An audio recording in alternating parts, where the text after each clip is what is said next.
ప్రభువైన యేసుక్రీస్తు నామములో ఈ రాత్రి సమయంలో బైబిల్ తరగతికి వచ్చినటువంటి ప్రతి సహోదరునికి వందనాలు తెలియజేస్తున్నాను. ఆన్లైన్లో దేవునికి వాటిని వీక్షిస్తున్నటువంటి ప్రతి సహోదరునికి వారి వారి కుటుంబాలతో వీక్షిస్తున్నారు కనుక వారి కుటుంబ సభ్యులకు కూడా చింతపల్లిలో ఉన్నటువంటి క్రీస్తు సంఘం తరపుగా హృదయపూర్వకమైనటువంటి వందనాలు తెలియజేసుకుంటున్నాను. ప్రార్థన చేసుకుని వాక్యంలోనికి మనం వెళ్దాం. మహోన్నతులైన మా పరలోకపు తండ్రి, శాశ్వతమైన ప్రేమతో మమ్మల్ని ప్రేమిస్తున్నటువంటి మా ప్రియ పరలోకపు తండ్రి, మీ పరిశుద్ధమైన ఘనమైన ఉన్నతమైన శ్రేష్టమైన నామానికి స్తుతులు స్తోత్రాలు సమర్పణ చేస్తున్నామండి.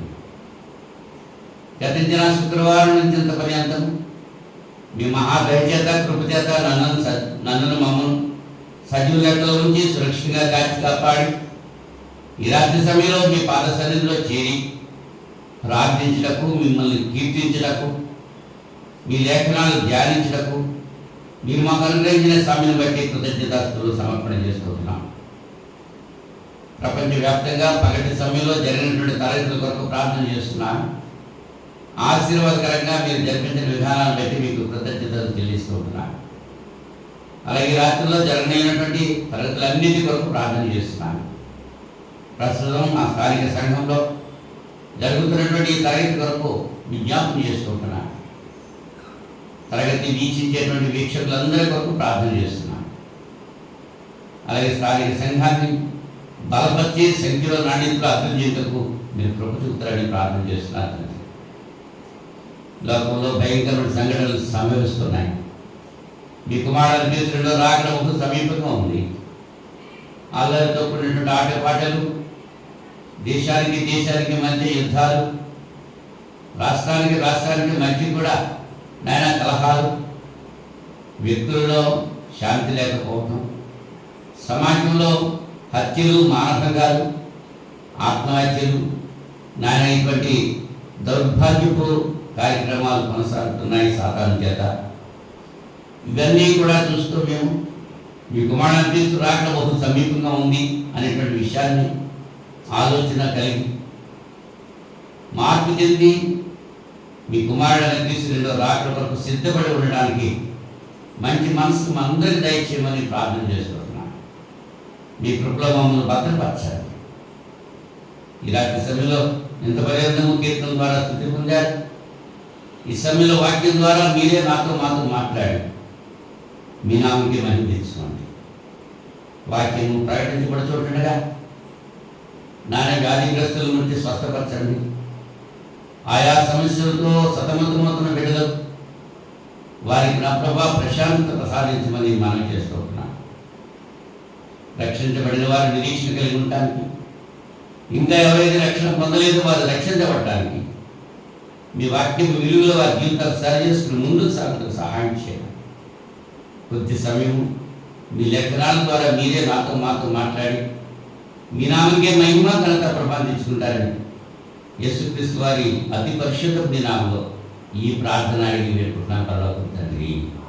ఆమేన్. మరొకసారి అందరికీ వందనాలు. అంత బాగున్నారు కదా? ఎండలు ఎక్కువైపోతుంది. ఎండలో బయటకు రాకండి. ప్రభుత్వం వార్నింగ్ ఇస్తున్నారు. మన జాగ్రత్తలో మనం ఉండాలి.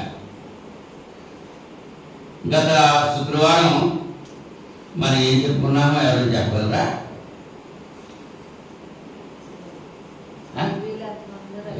Very good. బైబిల్ దేవుని గ్రంథమే అనేటువంటి విషయాన్ని ఆలోచించేసి చాలా సంతోషం. గుర్తుంచుకున్నారు. సైన్స్కి సంబంధించిన ఆధారాలు, ప్రవచనాలు, వాటి నెరవేర్పు, గ్రంథకర్తల యొక్క ఐక్యత, చరిత్రకు సంబంధించిన విషయాలు, త్రవ్వకాల్లో బయటపడినటువంటి ఆధారాలు, భౌగోళిక ఆధారాలు, వీటన్నిటినీ క్రోడీకరించి బైబిల్ పరిశుద్ధ గ్రంథమని, ఇది సర్వమానవ కోటికి అవసరమైనటువంటి గ్రంథమని, ఇది కేవలము ప్రపంచ గ్రంథాలన్నింటిలో కూడా పరిశుద్ధమైన గ్రంథము అని గుర్తించబడ్డది. ఆ విషయాలు గత శుక్రవారం మనం నేర్చుకున్నాం. ఇది ఒక మతానికి కానీ ఒక కులానికి కానీ సంబంధించిన గ్రంథం కాదు. మానవులందరికీ కూడా, సర్వలోకంలో ఉన్నటువంటి మానవులందరికీ ఉపయోగకరమైనటువంటి గ్రంథం ఇది అనేటువంటి విషయాన్ని విద్యులైనటువంటి ప్రతి ఒక్కరు కూడా గుర్తిస్తారు అనేటువంటి విషయాన్ని జ్ఞాపకం చేశారు. అయితే ఈ దినాల్లో ఈ గ్రంథాన్ని పట్టుకుని కొంతమంది గ్రంథంలో లేనటువంటి విషయాలు బోధిస్తుంటున్నారు. అందుచేత వినేవారు ఏ రీతిగా వినాలో, ఈ వాక్యాన్ని బోధించేవారు ఏ రీతిగా బోధించాలో పరిశుద్ధాత్ముడు హెచ్చరికలు చేస్తున్నాడు. వినువారికి హెచ్చరికలే, చెప్పేవారికి కూడా హెచ్చరికలు ఈ గ్రంథంలోనే రాయించబడ్డాయి. యాకోబు గారు అంటారు, మీరు వినువారు మాత్రమే కాకుండా వాక్య ప్రకారంగా జీవించేవారై ఉండాలి అన్నాడు. ఒక ఉపమానం అక్కడ చెప్పారు. ఎవడైనాను అర్థంలో తన మొహం చూసుకుని తన ముఖాన్ని సరి చేసుకుంటూ మానేసి అర్థాన్ని తుడిస్తే దానివల్ల ప్రయోజనం లేదు. అర్థము లాంటి దేవుని యొక్క వాక్యము, ఈ వాక్యంలో మన జీవితాలు సరి చేసుకోవాలి అని యాకోబు గారు తెలియజేస్తారు. కానీ ఈ లోకంలో ఏం జరుగుతుందంటే, వినేవారు లేఖనానుసారంగా వింటలేదు, బోధించేవారు కూడా లేఖనానుసారంగా బోధించట్లేదు. లోకంలో దాసులో ఒక సామెత ఉంది, దున్నపోతి ఏమిందిరా దూడలు కట్టేయండి అన్నారంట. తాడు కోసం పరిగెత్తి వెళ్ళిపోయారంట. దూడ కట్టేయమన్నారు అంటే తాడు కావాలి కదా, తాడు కోసం పరిగెత్తి వెళ్తున్నారు. కానీ అది దున్నపోతే ఏంటి, ఏనటం ఏంటి అని ఆలోచన ఎవరికి కనపడుతున్నా. ఏది చెప్తే నమ్మేస్తున్నారు. అలా చెప్పేవారు కూడా ఉపదేశించకూడనటువంటి విషయాలు కూడా బోధించేసి కుటుంబాన్ని పాడు చేసేస్తున్నారు. ఎవరు చెప్పేవారు అంటే మొట్టమొదటిగా వినేవారి గురించి కొంచెం ఆలోచించేద్దాం. తర్వాత సమయం ఉంటే చెప్పేవారి గురించి కూడా ఆలోచించేది ప్రయత్నం చేద్దాం. యోహాను మొదటి పత్రిక 4వ అధ్యాయం 1వ వచనంలో, ప్రియులారా, అనేకులైన అబద్ధ ప్రవక్తలు లోకంలోనికి బయలువెళ్ళి ఉన్నారు కనుక ప్రతి ఆత్మను నమ్మక ఆయా ఆత్మలు దేవుని సంబంధమైనవో కావో పరీక్షించుడి. యేసుక్రీస్తు శరీరధారి అయి వచ్చినని ఏ ఆత్మ ఒప్పుకున్నో అది దేవుని సంబంధమైనది. ఏ ఆత్మ యేసును ఒప్పుకొనదో అది దేవుని సంబంధమైనది కాదు. దీన్ని బట్టియే దేవుని ఆత్మను మీరు ఎరుగుదురు. క్రీస్తు విరోధి ఆత్మ వచ్చినని మీరు వినిన సంగతి ఇదే. ఇదివరకే అది లోకంలో ఉన్నది. క్రీస్తుకు విరోధి అయినటువంటి ఆత్మ లోకంలో ఉన్నది. అది అనేకమైన అబద్ధ ప్రవక్తలు లోకంలోనికి బయలువెళ్తున్నారు. ఈవేళ మన రాష్ట్రంలో కూడా, హైదరాబాద్ నగరంలో, తెలంగాణ రాష్ట్రంలో తీవ్రవాదులు విజృంభిస్తున్నారు. అదిలో గుట్ట చెప్పాడు, ఇందాక వార్తల్లో చెప్తున్నాడు. 1000 మంది పోలీసులు ఆ గుట్ట చుట్టూరు మోహరించున్నారట. ఆ గుట్టలో దాక్కున్నారు తీవ్రవాదులు.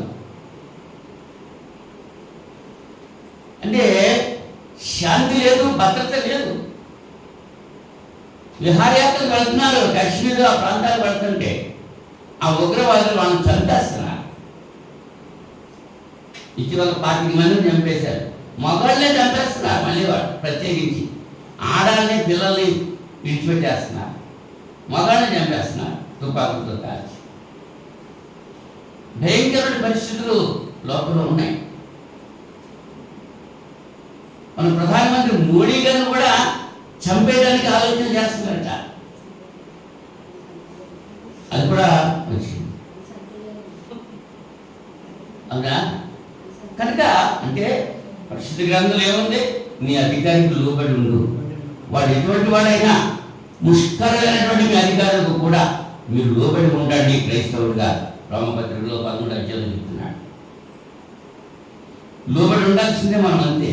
మనం ఎన్నుకున్నాం, వాళ్ళందరూ వాళ్ళు రాలా.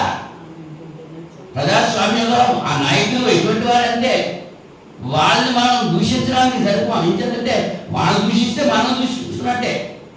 మనం ఓట్లు వేస్తేనే వాళ్ళు ఎగ్గారు. మరి అటువంటి వాళ్ళకి మనం ఓట్లు ఎందుకు వేయాల్సి వచ్చింది? మంచి వాళ్ళని ఎన్నుకోవచ్చు కదా. ఆ వేళ డబ్బులు కాసిపడి అవునా వేసేసారు. మరి ఇవాళ ఏమవుతుంది? కనుక అక్రమం విస్తరించింది, ప్రేమ చాలా. వినేటువంటి వారు జాగ్రత్తగా వినాలి, బోధకుల్ని పరీక్షించాలి. వాళ్ళు దేవుని సంబంధిగా ఉన్నారా, అపవాది సంబంధిగా ఉన్నారా అనేటువంటి విషయాన్ని ఆలోచించాలి. ఎలా తెలుసుకోగలము? వాళ్ళ యొక్క క్రియల వల్ల తెలుసుకోగలం.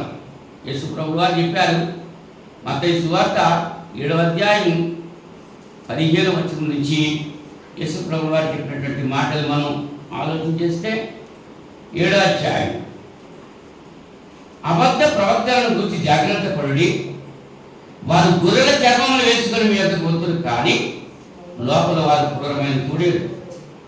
వారి ఫలముల వలన మీరు వారిని తెలుసుకోండి. ముండ్ల పొదలలో ద్రాక్ష పండ్లను, పల్లేరు చెట్లను అంజూరు పండ్లను కొయ్యుదురా? అలాగునే ప్రతి మంచి చెట్టు మంచి ఫలములు ఫలించును, పనికిమాలిన చెట్టు కాని ఫలములు ఫలించు. మంచి చెట్టు కాని ఫలములు ఫలింపని అరలు, పనికిమాలిన చెట్టు మంచి ఫలములు ఫలింపని అరలు. మంచి ఫలములు ఫలింపని ప్రతి చెట్టు నరకబడి అగ్నిలో వేయబడను. కాబట్టి మీరు వారి ఫలముల వలన వారిని తెలుసుకుందరు. ఎలా తెలుసుకోవాలి? వాళ్ళ ఫలాల వల్ల మనం తెలుసుకోవాలి. ఆత్మఫలము ప్రేమ, సంతోషము, సమాధానము, దీర్ఘశాంతము, ఆశా నిగ్రహం. ఈ ప్రేమ ఫలము ఎవరైతే కలిగి ఉంటారో వాళ్ళు నిజమైన ప్రవక్తలు. ఇవి ఎవరికైతే ఉండవో, శరీర కార్యాలు జరిగిస్తున్నారో వాళ్ళు సాతాను యొక్క సంబంధులు, అబద్ధ ప్రవక్తలు అనేటువంటి విషయాన్ని మనం గమనించగలుగుతున్నాం. వారి క్రియల వలన ఎవరు పడితే వాళ్ళని నమ్మటానికి వీల్లేదు. వాడు మంచివాడా కాదా పరీక్షించాలి. దేవుని బోధ చేస్తున్నాడా, దేవుని సంబంధం. మరి సాధారణ సంబంధం వచ్చి సాధారణ బోధ చేయడం మనకే దేవుని మాటలే చెప్తాడు. యేసుప్రభు ఏం చెప్పాడు?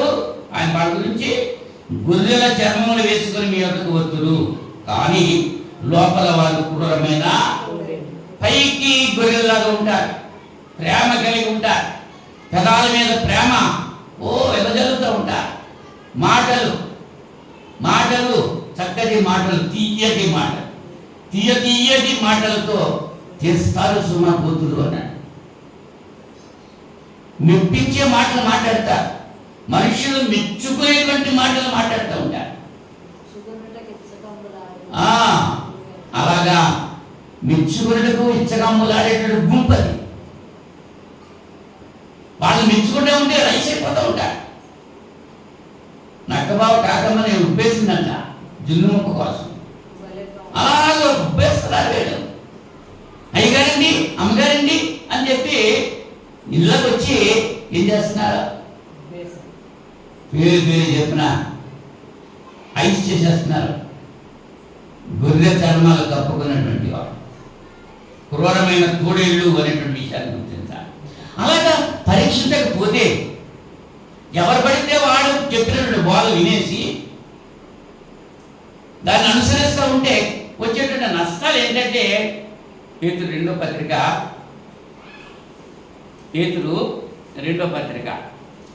2వ అధ్యాయం, 2 పేతురు 2వ అధ్యాయం 1వ వచనంలో, మరి అబద్ధ ప్రవక్తలు ప్రజల్లో ఉండేది, అటువలనే మీలోనూ అబద్ధ బోధకులు వీరు తమను కోరిన ప్రభువును కూడా విసర్జించు, తమకు తామే శీఘ్రంగా నాశనం కలుగజేసుకునచ్చు. నాశనకరముకు భిన్న అభిప్రాయములు రహస్యముగా బోధించుదురు. ఏం చేస్తారు? రహస్యంగా బోధిస్తారు. పబ్లిక్గా చెప్పడం, గుసగుసలాంటి చెబుతూ ఉంటారు. నాశనకరమైనటువంటి భిన్నమైనటువంటి అభిప్రాయాలు, క్రీస్తు బోధను విడిచినటువంటి బోధ చేస్తూ వాడు అలా పరీక్షించకపోతే ఆ నష్టంలో మనం పడిపోతూ ఉంటాం. అవునా? మరియు అనేకులు వారి పోకిరీ చేష్టలు అనుసరించి నడుతున్నారు. వీరిని బట్టి సత్యమార్గము దూషింపబడు. వారు అధిక లోకులై కల్పనా వాక్యములు చెప్పుచు మీ వలన లాభము సంపాదించుకుందు. వారికి పూర్వం నుండి విధింపబడిన తీర్పు ఆలస్యం చేయదు, వారి నాశనం గురికి నిద్రపోదు. మీ వలన లాభం పొందటానికి మిమ్మల్ని మెచ్చుకునేటువంటి మాటలు మాట్లాడుతూ ఉంటారు. అది మీరు గమనించకపోతే మీరు వారి వల్ల పడిపోతూ ఉంటారు. దేవదూతలు పాపం చేసినప్పుడు దేవుడు వారిని విడిచిపెట్టక పాతాళలోకి మందలి కట్టిక చీకటి గల దినములోనికి చూసి తీర్పుకు కావలలో ఉంచబడ్డకు వారిని. మరియు ఆయన పూర్వకాలమున్న లోకమును విడిచిపెట్టగా భక్తిహీనుల సమూహం మీదకి జలప్రళయం రప్పించినప్పుడు నీతిని ప్రకటించిన నోవహును మరి 7 కాపాడాడు. నీతిని ప్రకటించిన వాళ్ళని కాపాడాడు, మిగిలిన. అలాగే సుధమ కుమారాలను పట్టణాలను భస్మం చేసి ముందుకు భక్తిహీనులకు వారికి వాటిని దృష్టాంతముగా ఉంచుటకై వాటికి నాశనం విధించి దుర్మార్గుల కామ వికారయుక్తమైన నడవడి చేత బహు బాధపడిన నీతిమంతులకు లోతును తప్పించాడు. సుధమ కుమార పట్టణాలు తప్పించారా? నీతిమంతులని తప్పించారు. నేటి దినాలు కూడా అదే. ఎవరైతే నీతిగా ఉంటారో, ఎవరైతే దేవుడు అంటే భక్తి కలిగి ఉంటారో, ఎవరైతే దేవుని పనులు ఆసక్తి కలిగి ఉంటారో వారు దీవించబడతారు, రక్షించబడతారు. దేవుని పని అంటే లెక్కలేదు. ఆదివారం కూడా ఆరాధన మానేసి సొంత పనులు చూసుకోవాలి అనేటువంటి వారిని దేవుడు రక్షించడం, శిక్షిస్తాడే తప్ప రక్షించడం. ఈ సత్యాన్ని తెలుసుకుంటారు చాలా మంది. అబద్ధవాదులు అనేకులు వచ్చి మిమ్మల్ని మెచ్చుకుంటూ మీ వలన లాభం పొందడానికి వాళ్ళు చూస్తూ ఉంటారు. నాశనకరమైనటువంటి భిన్న అభిప్రాయాలని బోధిస్తూ ఉంటారు. అది ఒక నష్టం. రెండవ నష్టం ఏంటంటే తీతుకు రాసిన పత్రిక 1వ అధ్యాయం. తీతుకు రాసిన పత్రిక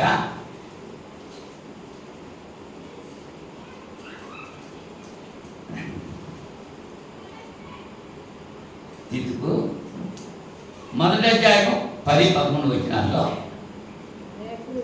అనేకులు విశేషంగా సున్నతి సంబంధులను, అవిధేయులను, వదరుపోతులను, మోసపుచ్చువారినై ఉన్నారు. వారి నోళ్లు మూయించవలెను. అటు వారు ఉపదేశింపకూడని వాటిని దుర్లాభము కొరకు ఉపదేశించుచు కుటుంబములనే పాడు చేయుచున్నారు. వారిలో ఒకడు అనగా వారి సొంత ప్రవక్తల్లో ఒకడు ఇట్లనేను, క్రేతీయులు ఎల్లప్పుడూ అబద్ధికులను, దుష్ట మృగములను, సోమరులకు తిండిపోతున్నై ఉన్నారు. ఈ సాక్ష్యము నిజమే. సోమరులైనా తిండిపోతులంట. ఈ బోధకుల గురించి ఇక్కడ మాట్లాడుతూ ఉంటున్నాడు. వాళ్ళు మీరు పరీక్షించాలి. తిండిపోతులే ఏం చెప్తున్నారు? మీటింగ్ పెట్టేవా? ఈటింగ్ ఉందా లేదా?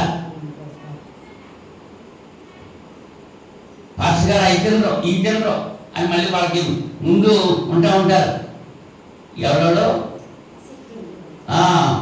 పాస్టర్ గారు ఎవరో వాళ్ళకి ముందు ఉంటారు కొంతమంది బట్టలు. వాళ్ళ సంచులు మోస్తూ, వాళ్ళ బాటిల్స్ మోస్తూ, వాళ్ళ బైబిల్స్ మోస్తూ తిరుగుతూ ఉంటారు కూడా. వాళ్ళు మళ్ళీ చెప్తూ ఉంటారు. వీళ్ళు అబద్ధ బోధకులు అనేటువంటి విషయాన్ని గుర్తించాలి. నేను సేవకుడు తన బైబిల్ తను మోసుకోలేడా? తన బ్యాగ్ తను మోసుకోలేడా? ఆ బైబిలే మోసుకోలేదు, బ్యాగ్ ఏ మోసుకోలేడు. ఆయనకు సర్వెంట్ కావాలండి. క్రూరమైన తోడేళ్ళు పైకి గుర్రి చర్మం వేసుకున్నారు. వినే వారు జాగ్రత్తగా ఉండాలి. లేకపోతే వాళ్ళలో మీరు పడిపోతారు. ఉపదేశింప కూడని వాటిని కూడా ఉపదేశిస్తున్నారు. కుటుంబాలనే పాడు చేసేస్తున్నారు. భార్య భర్తలు కూడా విడిపోతున్నారు వీళ్ళు బోధల వల్ల. తల్లిదండ్రులు బిడ్డలు వేరైపోతున్నారు వీళ్ళు చెప్పేటువంటి బోధల వల్ల. అవునా? కానీ జాగ్రత్తగా వినేటప్పుడు జాగ్రత్తగా వినాలి. బోధకులను పరీక్షించాలి అనేటువంటి విషయం చెప్పారు. ఒకటి, బోధకులను పరీక్షించాలి.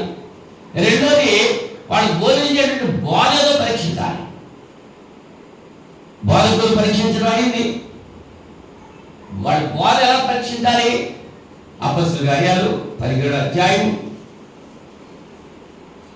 అపొస్తలుల కార్యాల గ్రంథం 17వ అధ్యాయం 10వ వచనంలో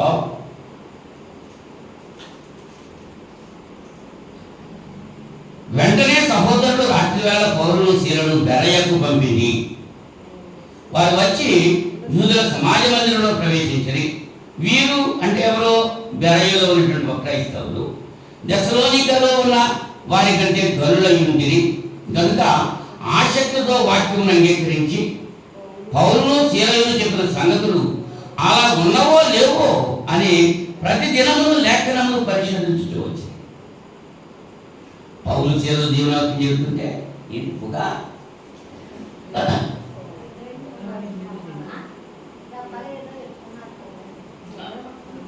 అక్కడికి తప్పేసే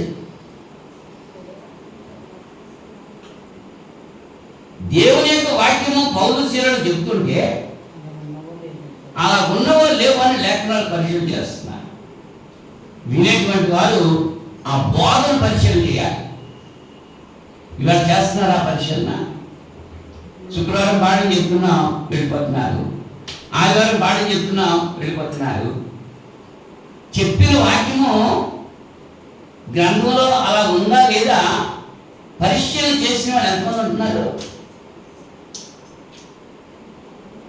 చెప్పింది ఏంటి, అది ఎప్పుడైనా రాసుకుని ఆ చెప్పిన మ్యాటర్ ఏంటి, అంశం ఏమిటి, చెప్పిన బోధంతా అంశానికి అనుసరిస్తుందా? ఇక్కడ ఒకటి చెప్పి అక్కడ ఒకటి చెప్పి వేరే చోట ఇంకోటి చెప్పి ఇలా చేస్తున్నారా? అలాగా ఆలోచిస్తున్నారా? పరిశీలిస్తున్నారా? వినేవారు పరిశీలన చేయాలి. దర్యాలో ఉన్నటువంటి క్రైస్తవుల పరిశీలన చేశారు. అంటే దెస్సలోనికలో ఉన్నటువంటి వారికంటే వాళ్ళు గనులు. ఎందుకు గనులు అంటే వాళ్ళు ప్రతి దినము లేఖనాలు పరిశీలిస్తున్నారు. అందుచేత వాళ్ళు అనేకులు ఘనత గల గ్రీసు దేశస్తున్న స్త్రీలలోను పురుషులలోను చాలా మంది విశ్వసించారు. వాక్యాన్ని పరిశీలన చేసి రైట్ చెప్పింది ఉంది, బైబిల్లో ఉంది, బైబిల్లో ఉన్న మాటే చెప్పారు అని చాలా మంది విశ్వసించారు. ఇవాళ ఆ పరిశీలన ఎంతమందికి ఉంది? పరిశీలన ఉంటేనే మరి నిజమైనటువంటి క్రైస్తవులు ఘనులుగా ఎంచబడతారు. మూడవగా చూస్తే అబద్ధ బోధకుల దగ్గర నుంచి తొలగిపోవాలి. మనం వినేవారికి ఏంటి మొదటి హెచ్చరిక ఏంటి? బోధకులను పరీక్షించాలి. చెప్పండి. రెండోది వారు చెప్పేటువంటి బోధ పరిశీలించాలి. మూడోది అటువంటి అబద్ధ బోధకుల దగ్గర నుంచి తొలగిపోవాలి.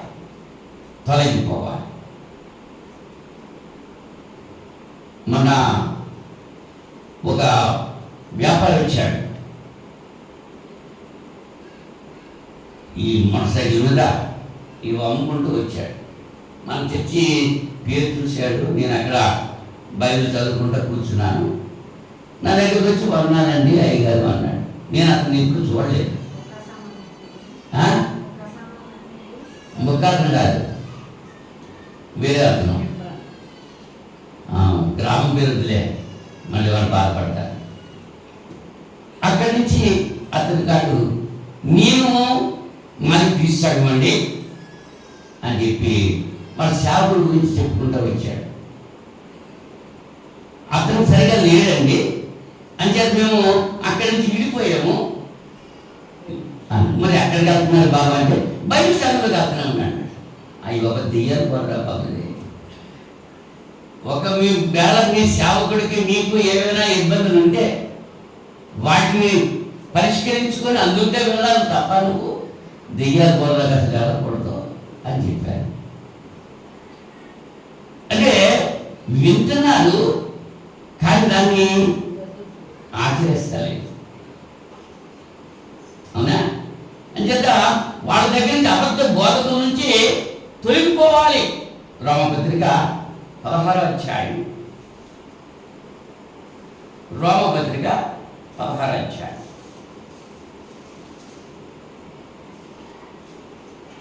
17-18 వచనాల్లో 17-18 వచనాలు. సహోదరులారా, మీరు నేర్చుకున్న బోధకు వ్యతిరేకముగా భేదములను ఆటంకములను కలుగు చేయ వారిని కనిపెట్టి ఉండుడని మిమ్మల్ని బతిమాలుకుంటున్నాను. వారిలో నుండి తొలగిపోవుడి. క్రీస్తు బోధ చెప్పట్లా, మీరే బోధ చేస్తున్నారు. మీరు అక్కడి నుంచి తొలగిపోవాలి. తొలగిపోతే ఆ కీడు మీ మీదకి వస్తారు. ఏదైనా ఒకటే కదా, అది చెప్పేది బైబిలే కదా, వాళ్ళు ప్రార్థన చేసేది దేవుడికే కదా. మరి ఎందుకు వారితో మనం కలిసి ఉండకూడదని అక్కడ ఉన్నారనుకోండి, ఏమైపోతారు మీరు? వారిలో నుంచి తొలగిపోవడి. అట్టి వారు మన ప్రభు అయిన క్రీస్తుకు కాక తమ కడుపులకే దాసులు. వారి ఇంపైన మాటల వలన, ఇచ్చకముల వలన నిష్కపటుల మనసులను మోసపుచ్చుతారు. కపటం లేనటువంటి వారిని మోసపుచ్చుతూ ఉంటారు, ఇంపైన మాటలు చెప్తూ ఉంటారు. ఇటీవల ఇతర దేశాల్లో కూడా బోధకులు ఎక్కువైపోతున్నారు, పోస్టులు పెట్టేస్తున్నారు చాలా రకరకాలుగా. అవునా? మరి కొన్ని సంఘాల్లో ఆ పోస్టులు పెడుతున్నారు. అమ్మాయిలు స్టేజ్ మీద ఎక్కి పాటలు పాడేస్తున్నారు. అసలు సంఘంలో స్త్రీ మౌనంగా ఉండాలని లేఖనం చెప్తుంటే వేదికలు ఎక్కేసి పాటలు పాడుతూ వేదికలు ఎక్కేసి వాక్యం చెప్పేస్తారు స్త్రీలు. అవి మళ్ళీ ఈ సెల్ ఫోన్లో పంపేస్తున్నారు. దాచాటోళ్ళు చూసి ఏం చేస్తున్నారు, ఓ వాళ్ళు ఇలా చేస్తున్నారు కదా, మనం కూడా ఇలా చేయొచ్చు అని అనుకుంటున్నారు. అది వాక్యాంతరమైన కాదు అనేటువంటి విషయాన్ని వాళ్ళు గుర్తించట్లేదు. పరిశుద్ధ గ్రంథంలో ఏదైతే రాయబడదో దానిని అనుసరించే వాళ్ళే దేవుని కృపకు పాత్రలు అవుతారు. గ్రంథంలో చెప్పబడనవి, దేవుని చేత అంగీకరించబడనవి కార్యక్రమాలు చేస్తూ ఉంటే దేవుని యొక్క ఉగ్రత వస్తుంది. ఆలోచించాలి. మోషే అంతటి వాడు దేవుని మాటకు ఆ బండతో మాట్లాడు అంటే ఈయన గారు కొట్టారు. మాట్లాడటం లేదు, కొట్టడం లేదు. దేవుడే మాట్లాడమంటే ఈయన గారు కొట్టారు. అంచేత ఆయన క్షమించారా దేవుడు? కనాను దేశంలో ప్రవేశం లేకుండా చేశాడు. ఒక్క మాటే కదా. దేవుడు పక్షపాతి కాడు. గ్రంథంలో ఏదైతే ఉందో అదే చెప్పాలి. అలా చెప్పిందే వినాలి వినేటువంటి వాడు. నువ్వు చెప్పేటువంటి బోధ గ్రంథంలో ఉందా లేదా అని పరిశీలన చేసుకోవాలి. బెరయలో ఉన్నటువంటి క్రైస్తవులు అటువంటి పరిశీలన కలిగి ఉన్నారు. ఆ బోధ తెచ్చేటువంటి వారు క్రీస్తు బోధ కాక వేరొక బోధ తెచ్చేవారిని మీ ఎంత చేర్చుకోవద్దంటున్నాడు. యోహాను 2వ పత్రిక 1వ అధ్యాయం, యోహాను 2వ పత్రిక ఒకే అధ్యాయం ఉంటుంది. దానిలో 10వ వచనం చూడండి. ఎవడైనా ఈ బోధను తేక మీ యొద్దకు వచ్చిన ఎడల వారిని మీ ఎంత చేర్చుకొనవద్దు. శుభమని వారితో చెప్పనవద్దు. శుభమని వారితో చెప్పువాడు వారి దుష్టక్రియలలో పాల్గొనను. ఇలాగ బోధలు డబ్బులు పోగు చేసుకోవడం కోసం బోధలు చేస్తున్నారు చాలామంది. అందరూ కాదండి. ఎక్కడికి వెళితే డబ్బులు వస్తాయో దేనికోసం వాళ్ళు బ్రతకటం కొరకు, బ్రతుకు తెలుగు కొరకు బైబిల్ పట్టుకుంటున్నారు. పౌలు గారు ఏమన్నాడు? నేను కష్టపడి నేను పోషింపబడుతూ సువార్త ప్రకటిస్తున్నాను. వినేటువంటి వారు జాగ్రత్తగా వినాలి. ఆత్మల భాగంతో ఎవరైతే బోధిస్తున్నారో, కేవలం డబ్బుల కొరకే బోధిస్తున్నారో, వాళ్ళ క్రియలను బట్టి విశ్వాసులు పరిశీలన చేసి జాగ్రత్తగా వినాలి. లేకపోతే నష్టపోయేది ఎవరంట? వాళ్ళని ఇంత చేర్చుకోవద్దు, శుభమని వారితో చెప్పకూడదు. వాళ్ళ దుష్టక్రియల్లో మీరు కూడా పాలుభాగస్తులు అయిపోతారు అనేటువంటి విషయాన్ని అక్కడ తెలియజేస్తూ ఉంటున్నారు. అవునండి, వినేవారు 3 హెచ్చరికలు చెప్పాను. ఏమిటది? బోధకులు పరీక్షించాలి, బోధనలు పరీక్షించాలి, అటువంటి వారి నుంచి తొలగిపోవాలి. వాళ్ళ దగ్గర ఉండకూడదు. ఉంటే ఇంత నాశనం చేస్తారు. ఉల్లిపాయలు ఉన్నాయి, లాగేసాం, ఒక ఉల్లిపాయ కుళ్ళిపోయింది, దాన్ని తీయకుండా ఉన్నామనుకో ఇంకా మిగిలిన ఉల్లిపాయలు కూడా కుళ్ళిపోతాయి. అబద్ధ బోధకులు ప్రోత్సహించకూడదు. వాళ్ళ క్రియలను బట్టి వాళ్ళు దేవుని సంబంధులు కాదా? ఆత్మల కొరకు బాధపడుతున్నారా, ఆస్తుల కొరకు బాధపడుతున్నారా అనేటువంటి విషయాన్ని వినేటువంటి వారు గ్రహించాలి అనేటువంటి విషయాన్ని ఈ లేఖనం ద్వారా మనం నేర్చుకుంటున్నాం. మరి బోధించే వారికి కూడా కొన్ని హెచ్చరికలు చెప్పడానికి అవకాశం ఉంది, సమయం ఉంది కనుక బోధించేటువంటి వారు ఏమి బోధించాలి, ఏమి బోధించకూడదు అనేటువంటి విషయాన్ని మనం గమనించాలి. అంటే బోధకులు కదా, మా దగ్గర బోధకులకు సంబంధించింది, విశ్వాసాలకు సంబంధించి చెప్పడం మాకు అని మీరు అనొచ్చు. కానీ బోధించేటువంటి వాడు ఏం బోధించకూడదో యేసుప్రభువు చెప్తున్నాడు. మత్తయి సువార్త 15వ అధ్యాయం, మత్తయి సువార్త 15వ అధ్యాయం 6వ వచనం నుంచి, మీరు మీ పారంపర్య ఆచారం నిమిత్తమై దేవుని వాక్యం నిరర్థకం చేస్తున్నారు. వేషధారులారా, ఈ ప్రజలు తమ పెదవులతో నన్ను కనపరచదు, కానీ వారి హృదయం నాకు దూరంగా ఉన్నది. మనుషులు కల్పించిన పద్ధతులు, దైవోపదేశాలను బోధించుతూ వారు నన్ను వ్యర్థముగా ఆరాధిస్తున్నారు అని యెషయా మిమ్మల్ని గురించి ప్రవచించిన మాట సరియే అని వారితో చెప్పారు. జన సమూహములను పిలిచి, మీరు విని గ్రహించడి, నోట పడినది మనిషిని అపవిత్రపరుస్తుంది, కానీ నోట నుండి వచ్చినది మనిషిని అపవిత్రపరచును అని వారితో చెప్పారు.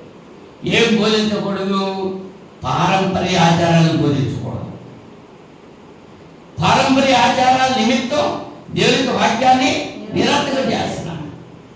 పరిశుద్ధ గ్రంథంలో ఏది బోధించకూడదు. లేనివి ఏమన్నాయి? లేవు ఏమన్నాయి? ఈ లోపల ఆచరిస్తున్నటువంటి క్రిస్మస్ ఉందా బైబిల్ గ్రంథంలో? ఆదిమ సంఘం ఆచరించారా? అపొస్తలులు ఆచరించారా? యేసు ప్రభు ఆచరించారా? పోనీ పితరుల దినాల్లో ఆచరించారా? ధర్మశాస్త్రంలో ఆచరించారా? లేదు. గుడ్ ఫ్రైడే, సమాజం పండుగ, 40 రోజులు శ్రమ దినాలు, ఇవి ఉన్నాయా ఇందులో? లేనివి పారంపర్య ఆచారాలు మా పెద్దల నాటి వస్తున్నాయండి అవి. అవునా?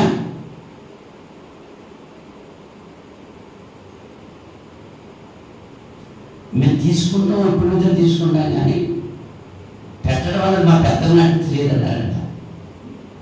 మా పెద్దల దగ్గర లేదు, మాకు ఇచ్చే అలవాటు లేదు. మాకు ఎంచేపు తీసుకోవటమే, దేవుని దగ్గర తీసుకోవడమే కానీ దేవునికి ఇవ్వటం మా పెద్దలు కనిపించి పెద్దల పారంపర్య ఆచారాలు. ఏ పిల్ల అలా చేస్తున్నానండి, ఇది అలా చెయ్యి, జరుగుతూ ఉంటున్నాయి. కొన్ని కార్యక్రమాలు, క్రైస్తవ కార్యక్రమాల్లోనే క్రైస్తవేత్తలు వచ్చి పాల్గొని వాళ్ళ చేత అవన్నీ చేయిస్తున్నారు. ఇక్కడ ఎక్కడో కాదు, ఇక్కడ చేస్తున్నారు. అలాగా ఆచారాలు ఉన్నాయి బైబిల్లో, పారంపర్య ఆచారాలు, అవి బోధించకూడదు కానీ బోధిస్తున్నారు. చాలా బాధ వస్తూ ఉంటారు. ఒకరు అర్ధరాత్రి 1 గంటకో 2 గంటలకో 12 గంటలకో 11 గంటలకో ప్రార్థన చేస్తే రమ్మంటారు. నేను చాలా బాధపడుతూ ఉంటాను. అప్పుడు ప్రార్థన చేయండి, అప్పుడు గ్రూప్ ప్లేస్మెంట్ ఎవరు పెట్టాడండి ముహూర్తం, ఆ ముహూర్తాన్ని లేదు మీరు వెళ్ళాలండి. ఏమవుతున్నాయి? నేను అలనానుకో ఇంకోటి తీసుకెళ్తాను. పాస్టర్ ఎందుకు రాలేదు అని ఆలోచించారు. ఈ కాకపోతే ఇంకోటి వస్తారు అంతే. ఆ చేయాల్సిన మాత్రం చేసేస్తున్నా. ఏంటని? పారంపర్య ఆచారం. అవి బైబిల్లో లేవు, అవి బోధించకూడదు. కానీ నేటి బోధకులు కొంతమంది డబ్బు కోసం బోధిస్తున్నారు, కొత్త కూటి కొరకు బోధన చేస్తున్నారు. లేఖనంలో ఉన్నవి చెప్పట్లా. క్రీస్తు తల రక్తం ఇచ్చి కొన్న సంఘము క్రీస్తు సంఘం అని పబ్లిక్ గా రాయబడి ఉంటే ఏ సంఘమైనా పర్లేదండి అనేటువంటి వారు దేవుని ఉగ్రతకు పాలవుతారు అనేటువంటి విషయాన్ని గుర్తించాలి. గలతీ పత్రిక 1వ అధ్యాయం 8వ వచనం. గలతీ పత్రిక 1వ అధ్యాయము 8వ వచనంలో పౌలు గారు, మేము మీకు ప్రకటించిన సువార్త కాక మరొక సువార్తను మేమైనను పరలోకం నుండి వచ్చిన ఒక దూతను మీకు ప్రకటించిన అతడు శాపగ్రస్తుడవును గాక. మేము ఇది వరకు చెప్పిన ప్రకారము ఇప్పుడు మళ్ళా చెబుతున్నాము, మీరు అంగీకరించిన సువార్త కాక మరి ఒకటి ఎవడైనా మీకు ప్రకటించిన ఎడలా వాడి శాపగ్రస్తుడవును గాక. ఇప్పుడు నేను మనుష్యుల దయను సంపాదించుకోవాలని చూస్తున్నానా, దేవుడు దయను సంపాదించుకోవాలని చూస్తున్నానా? నేను మనుషులను సంతోషపెట్టబోతున్నానా? నేను ఇప్పటికీ మనుషులను సంతోషపెట్టే వాడినైతే క్రీస్తు దాసులను కాపీయే. చెప్పేవారు మనుషులను సంతోషపెట్టాలని బోధిస్తున్నారు. కుటుంబం దగ్గర ప్రార్థన పెట్టమంటే ఆ కుటుంబ యజమాని తాగేసి లోపల పడుతుంటే వాళ్ళు ప్రోత్సహిస్తున్నారు. అవునా? అది తప్పు అని ఖండించట్లేదు. ఆ తప్పుని ఖండిస్తే మనం రేపొద్దున బాగా కాగేరు ఆ వచ్చి కాదు.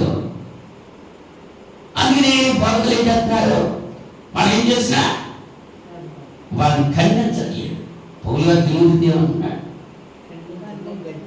ఖండించము, గద్దించము, బుద్ధి చెప్పు, జనుల హితబోధం సహించగా దుర్రచవులు గల వారి స్వకీయమైన దురాశలకు అనుకూలమైనటువంటి బోధకులు పోగు చేసుకుంటున్నారు అనేటువంటి విషయం తెలియజేస్తారు.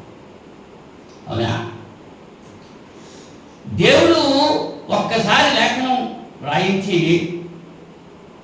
ఇంకోసారి మారిపోయేవి కాదు. అప్పుడు అలా రాసేదండి, ఇప్పుడు అలా కాదండి అని మార్చాకి లేఖనాలు మారేవి కాదు. ఆయనే ఏకైకంగా ఉన్నాడు. ఆల్ఫయు ఓమెగాయు నేనే, ఆది అంతము నేనే. ఆదిలో ఎలాగున్నాడో ఇప్పుడు అలాగే ఉన్నాడు, మార్పు ఏమీ లేదు. మానంతటా మారని దేవుడు నువ్వు అని పాట పాడుతున్నాము. మనం మారిపోతున్నాం. నిన్నున్న మనసు ఇవాళ ఉండాలి, ఇవాళ ఉన్న మనసు రేపు ఉండాలి. మారిపోతున్నాం. దేవుడు మారేటువంటి వాడు కాడు. యోహాను సువార్త 12వ అధ్యాయం 49వ వచనంలో, యోహాను సువార్త 12వ అధ్యాయం 49వ వచనం.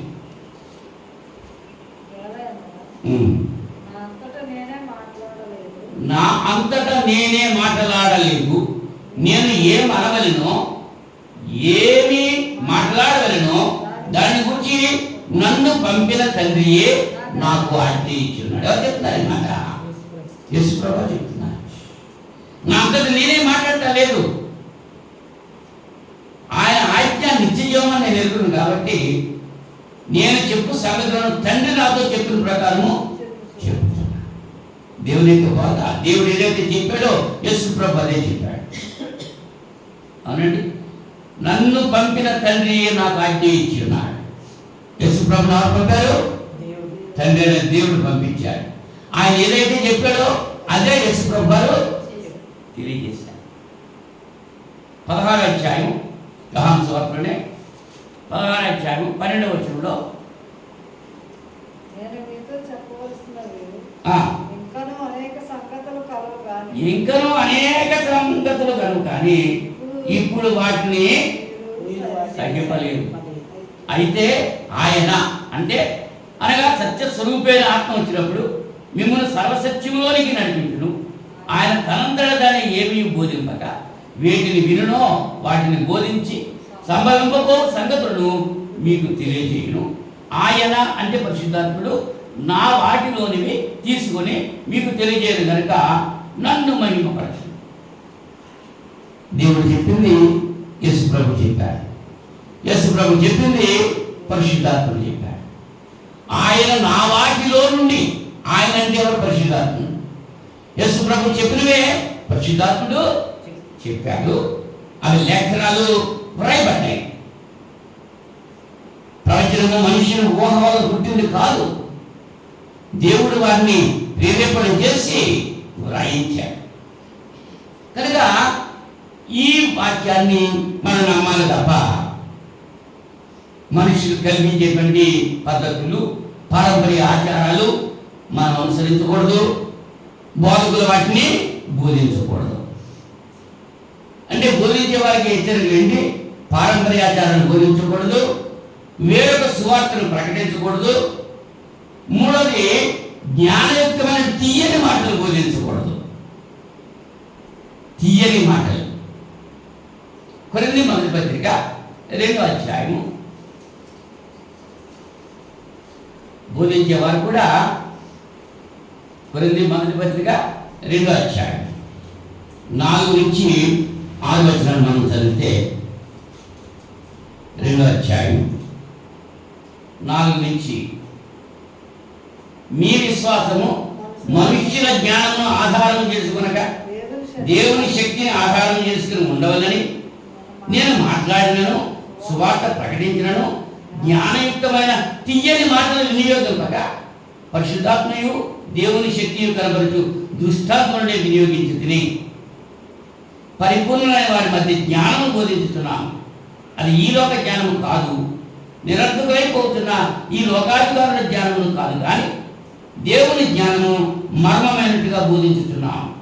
ఈ జ్ఞానము మరుగయ్యుండెను. జగదుత్పత్తికి ముందుగానే దీనిని దేవుడు తన మహిమ నిమిత్తం నియమించను. అది లోకాధికారులు ఎవరికి తెలియదు. అది వారికి తెలిసి ఎడలా మహిమా స్వరూపేకు ప్రభువును సిలువ వేయకపోయింది. బోధించేటువంటి వారు పారంపర్యాచారాలు బోధించకూడదు, వేరొక సువార్తను ప్రకటించకూడదు, జ్ఞానయుక్తమైన తీయని మాటలు బోధించకూడదు. వాక్శక్తి అంటే శక్తి కలిగిన మాట, దాని వాక్ చాతుర్యము, చమత్కారంతో మాట్లాడుతూ ఉంటారు. అలా మాట్లాడకూడదు. సాధు స్వభావం కలిగి లేఖనంలో ఏదైతే చెప్తుందో అది మాత్రమే బోధించాలి తప్ప ఏదో నేను జ్ఞానవంతుడిని, నేను ఆ జ్ఞానం నాకుంది, ఈ జ్ఞానం నాకుంది అని క్షమించాలి. పిల్లి సుందరరావు గారు చెప్తూ ఉంటారు, నేనే లోక జ్ఞానిని అని చెప్తా ఉంటాడు. ఈ లోక జ్ఞానము వెర్రితనంగా చేసేసాడు ఆయన. ఎవరి మాటలు చెప్తున్నాం మనం? దేవుని మాటలు చెప్పేటప్పుడు దేవుడు ఎలా చెప్పాడో అలాగే చెప్పాలి. నేనే జ్ఞానవంతుడు, నాకంటే ఎవరు లేరు తెలుసుకున్నవాడు, నేనే గొప్పవాడిని, నాకంటే గొప్పవాడు ఎవరు లేడు, అలా బోధించకూడదు. పౌలు గారు అలా బోధించారా? పేతురు గారు అలా బోధించారా? యోహాను గారు అలా బోధించారా? మార్కు గారు అలా బోధించారా? లేదు కదా. జ్ఞానయుక్తమైనటువంటి మాటలు తెలియచేసేది అక్కడ. దేవుని యొక్క జ్ఞానాన్ని మాత్రం దేవోక్తులు బోధించినట్టు బోధించాలి. పేతురు మొదటి పత్రిక 4వ అధ్యాయం 11వ వచనంలో, పేతురు మొదటి పత్రిక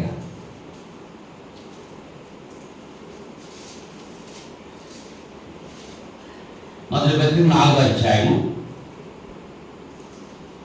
11వ వచనంలో,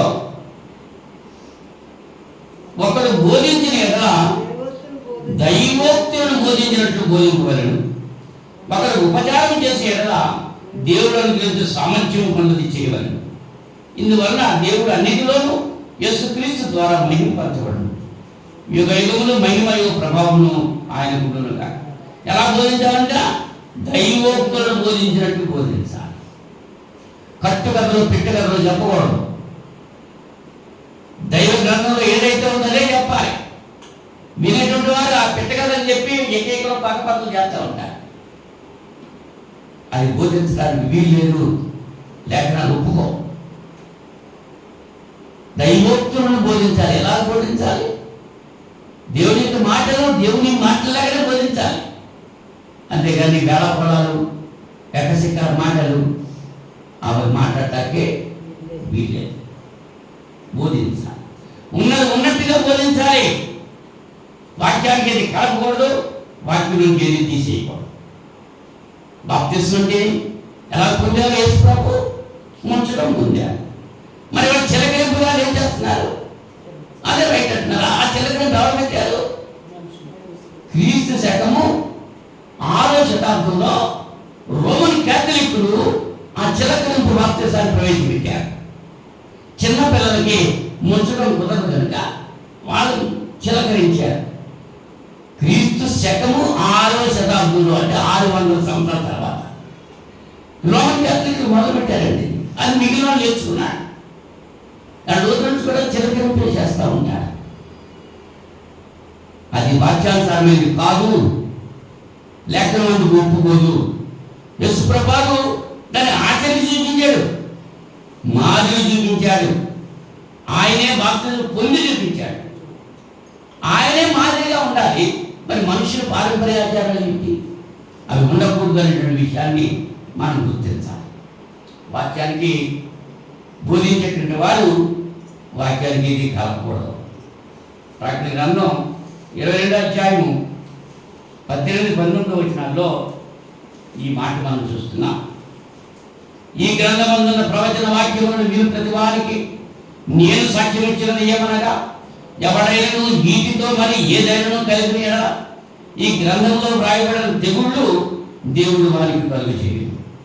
ఎవడైనా ఈ ప్రవచన గ్రంథమున్న వాక్యములలో ఏదైనా తీసివేసిన ఎడల దేవుడు ఈ గ్రంథంలో వ్రాయబడిన జీవ రక్షణలోనూ పరిశుద్ధ పట్టణంలోనూ వానికి పాలు లేకుండా చేయను.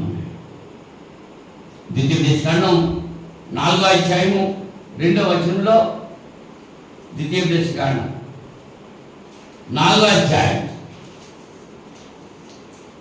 2వ వచనంలో, నీ దేవుడైన యెహోవా ఇచ్చిన ఆజ్ఞలను మీకు ఆజ్ఞాపించుతున్నాను.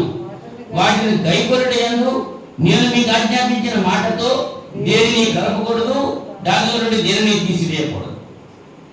ఏది కలపడానికి వీల్లేదు, తీసేయడానికి వీల్లేదు. సామెతల గ్రంథం 30వ అధ్యాయం 5-6 వచనాల్లో, 5-6 వచనాలు, దేవుని మాటలన్నీ పుటము పెట్టబడినవే, ఆయనను ఆశ్రయించే వారికి ఆయన కేడము, ఆయన మాటలతో ఏమీ చేతకము, ఆయన నిన్ను గద్దించినేమో అప్పుడు నీవు అబద్ధికుడవు. అవునా? ఆయన మాటలు పుట్టము వేయబడ్డాయి. వాటికి కలపడానికి వీల్లేదు, కలిపేస్తున్నా చేసేస్తున్నా. పౌలు గారు చెప్తున్నాడు, కొందరు వల్లే కలిపి చెప్పేటువంటి వాడు కావు అంటున్నాడు. అంటే కొందరు ఆ దినాల్లోనే కలిపి చెప్పేసేవాడు ఉన్నాడు. ఈ దినాల్లో అంతకంటే ఎక్కువైపోయారు. అమ్మా ఇదేంటిది, ఇదేంటమ్మా, మరి బైబిల్ ఇస్తున్నామమ్మా అంతే. అలా ఇంకా బైబిల్ను బైబిల్ సంఘమమ్మ అంతే అని చెప్తూ ఉంటారు. ఇంకా అలాగా బైబిల్ సంఘం పేరు ఏమైనా బైబిల్లో ఉందా? ఇంకా ఏ సంఘం పేరైనా బైబిల్లో ఉందా? క్రీస్తు సంఘం తప్ప. అని చెప్పి మనం పాడుకున్నాం, జీవము గల దేవుని సంఘం ఎంతో ఎంతో రమ్యము, మనకై దేవుని సంకల్పం ఎంతో ఎంతో. ఆ సంఘమందున మనముండినా,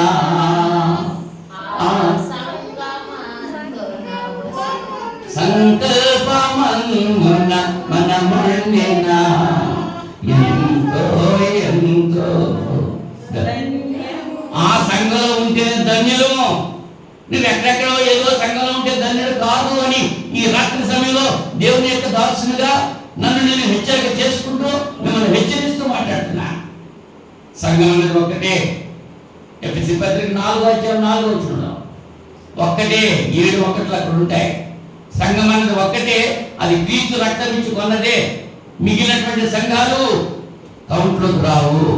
యేసుప్రభువు చెప్పాడు, నా దొడ్డివి కానివి గొర్రెలు వేరే వేరే దొడ్డుల్లో ఉండిపోయాయి. ఆ దొడ్డుల్లో గొర్రెలు నాయే, దొడ్డులు నావు కావు.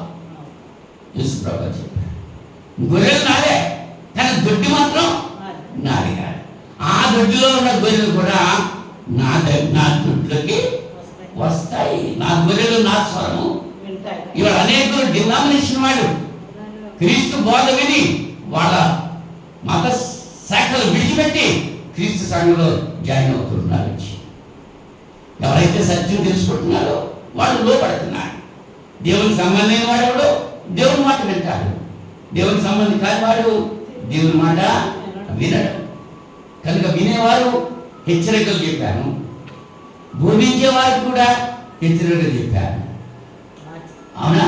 ఏమిటి? వినేటువంటి వారు జాగ్రత్తగా వినాలి. దున్నపోతి ఏంటి, దోణ కట్టేయండి అంటే తాడు పట్టుకుని పరిగెట్టకూడదు.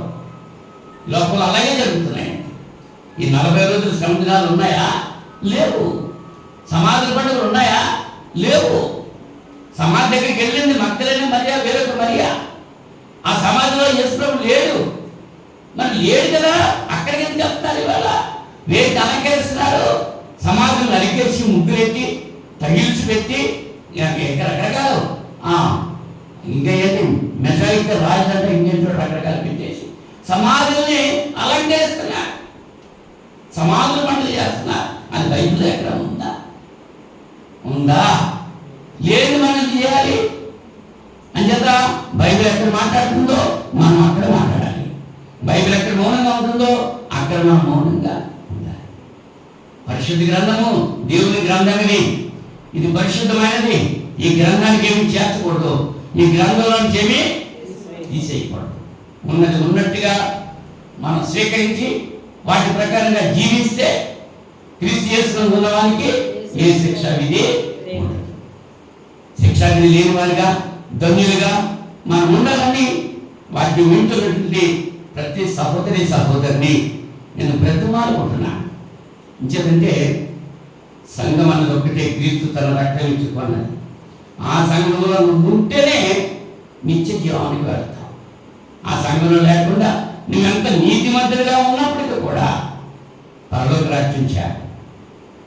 ఒకవేళ క్రీస్తు సంఘంలోనే ఉండి నీ జీవిత విధానం ఇష్టానుసారంగా జీవిస్తున్నావు అనుకో, అప్పుడు కూడా నువ్వు క్రీస్తు నిత్య జీవంలోకి వెళ్ళాలి. క్రీస్తు బోధకు నిలిచి ఉంటేనే దీవించబడతావు. క్రీస్తు బోధలో నిలిచి లేకపోతే శాపగ్రస్తులు అవుతావు.